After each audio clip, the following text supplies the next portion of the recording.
COVID-19 has brought disruption to the globalized and interconnected world.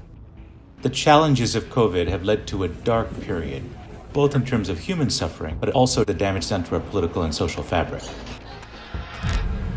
But before the pandemic, globalization was already in retreat. Now, that trend looks set to accelerate. This is a diminished world in many ways that we're looking at. It's a world of globalization.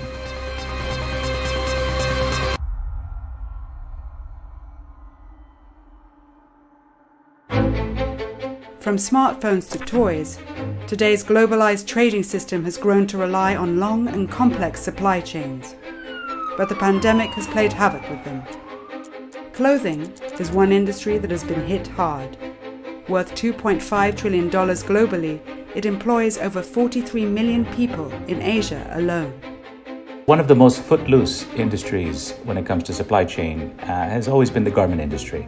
That's because it has a high level of human involvement. And so the labor cost of a product is much higher than you might find in an automobile, for example. For that reason, we've always seen companies chase the lowest cost.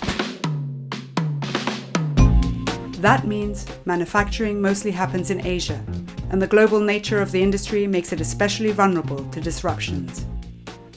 Take a typical pair of trousers sold on a high street in Western Europe.